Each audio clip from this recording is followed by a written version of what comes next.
now discuss the types of restriction endonucleases. Restriction endonucleases कितने type के हैं? जो नेचुरली अकरिंग रेस्ट्रिक्शन एंडोन्यूक्लियसेस हैं, नेचुरली मतलब जो किसी बैक्टीरिया से आइसोलेट करे गए हैं, लैब में नहीं बनाए गए हैं, जो नेचुरली अकरिंग है, वो 4 ग्रुप्स में मेनली डिवाइड होते हैं। किस बेसिस पर? On the basis of their composition, यानी कि उनका जो स्ट्रक्चर है, जो प्रोटीन स्ट्रक्चर है, किस तरीके की सब यूनिट्स हैं। एंजाइम कोफैक्टर रिक्वायरमेंट्स, जो उनका एंजाइम है, जो रेस्ट्रिक्शन एंजाइम होते हैं या कोई भी एंजाइम होता है, उसको किसी कोफैक्टर की रिक्वायरमेंट होती है एक्टिविटी, ऑप्टिमल एक्टिविटी के लिए। तो उनको क्या कोफैक्टर की रिक्वायरमेंट है, कैसा उनका नेचर है टारगेट सीक्वेंस का, या फिर पोजीशन क्या है क्लीवेज साइट की। इन बेसिस पर जो है हम उन रेस्ट्रिक्शन एंजाइम्स को क्या करते हैं, डिवाइड करते हैं। मेनली जो है 3 टाइप के हैं, टाइप 1, 2 एंड 3, जो मेनली स्टडी करते हैं रिकॉम्बिनेंट डीएनए टेक्नोलॉजी के लिए या फिर नेट के एग्जाम के लिए या किसी भी कॉम्पिटिटिव एग्जाम के लिए। तो जो सबसे पहला है दैट इज, उसको हम बोलते हैं type 1 restriction endonuclease. Type 1 restriction endonuclease, ये कुछ कैरेक्टरिस्टिक्स हैं। अगर नेचर की बात करी जाए, यानी कि अगर हम बात करते हैं जो एंजाइम है उसका बेसिक नेचर कैसा है, तो वो मल्टी फंक्शनल है। मल्टी का मतलब क्या है कि उसके अंदर एक से ज्यादा एक्टिविटी है। मल्टी फंक्शनल भी बोल सकते हैं और we can say it by functional. हमने पढ़ा था कि जो रेस्ट्रिक्शन एंडोन्यूक्लियसेस हैं वो 2 सिस्टम फॉलो करते हैं।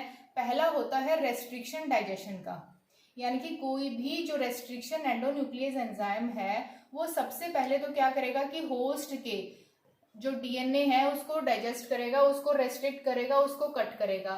और सेकंड पार्ट था मॉडिफिकेशन सिस्टम। 2 सिस्टम हमने पढ़े थे, रेस्ट्रिक्शन और मॉडिफिकेशन। तो रेस्ट्रिक्शन मॉडिफिकेशन सिस्टम के 2 पार्ट है, रेस्ट्रिक्शन डाइजेशन और मॉडिफिकेशन, या फिर हम इसको बोलेंगे मॉडिफिकेशन कैसे हुई थी, बाय मिथाइलेशन। तो वो मिथाइलेशन या मॉडिफिकेशन के थ्रू क्या करेगा, अपने होस्ट को प्रोटेक्ट करेगा। अब जो टाइप 1 है बाई फंक्शनल है, यानी कि इसके अंदर ये दोनों एक्टिविटी प्रेजेंट है, रेस्ट्रिक्शन डाइजेशन भी करता है, मिथाइलेशन और मॉडिफिकेशन भी करता है। और टाइप 2 जो है दैट इज यूनिफंक्शनल, सिर्फ रेस्ट्रिक्शन एंजाइम होता है, ये रेस्ट्रिक्शन डाइजेशन कॉज करेगा, मिथाइलेज एक्टिविटी शो नहीं करता। टाइप 3 है वो भी मल्टी फंक्शनल और बाई फंक्शनल है, रेस्ट्रिक्शन डाइजेशन भी करता है एंड मॉडिफिकेशन भी होता है। तो एग्जाम्पल की बात करें तो टाइप 1 में है इको बी, इको R1 और इको P1, ये कुछ एग्जाम्पल हैं, और भी बहुत सारे एग्जाम्पल्स हैं। अगर सब यूनिट की बात करी जाए तो टाइप 1 जो रेस्ट्रिक्शन एंडोन्यूक्लियसेस हैं वो 3 डिफरेंट सब यूनिट से बने होते हैं, जिनको हम बोलते हैं HSD-R, HSD-M और HSD-S। अब देखो जो ये R, M और S है, इसी बेसिस पर इनकी स्पेसिफिसिटी या इसी बेसिस पर इनके जो है इनको एक्टिविटी असाइन हुई है। जैसे R stand for restriction digestion, ये जो सब यूनिट है रेस्ट्रिक्शन एंडोन्यूक्लियस की, ये क्या काम करती है, इसका मेन फंक्शन है रेस्ट्रिक्शन डाइजेशन में। M स्टैंड्स फॉर मिथाइलेशन और मॉडिफिकेशन, इसका काम क्या है, it add methyl group to the host enzyme. HSD-S का मतलब क्या है, it is responsible for the specificity of recognition site, यानी कि जो रिकॉग्निशन साइट, ये रेस्ट्रिक्शन एंडोन्यूक्लियस जो है, जो स्पेसिफिक है इसके लिए, उसको कौन स्पेसिफाई करता है या उसकी स्पेसिफिसिटी के लिए कौन रिस्पॉन्सिबल है, HSD-S। तो 3 मेन सब यूनिट्स होती हैं, ये नेट के एग्जाम के लिए इंपॉर्टेंट है, HSD-R, M और S। R for restriction digestion, M for methylation and S for specificity. अगर टाइप 2 की बात करते हैं तो 2 आइडेंटिकल सब यूनिट्स हैं, यानी कि होमो मतलब सेम, डाइमर मतलब 2। तो 2 सब यूनिट्स से मिलकर ये एंजाइम बना है और इसके अंदर मेन एक्टिविटी क्या है, that is restriction digestion only. ये 2 डिफरेंट सब यूनिट से बना है, हिट्रो ओलिगोमेरिक है। पहली जो सब यूनिट का नाम है that is res and second is mod. तो रेस जो सब यूनिट है that is responsible for restriction digestion और restriction, and this subunit is responsible for methylation और एडिशन ऑफ मिथाइल ग्रुप।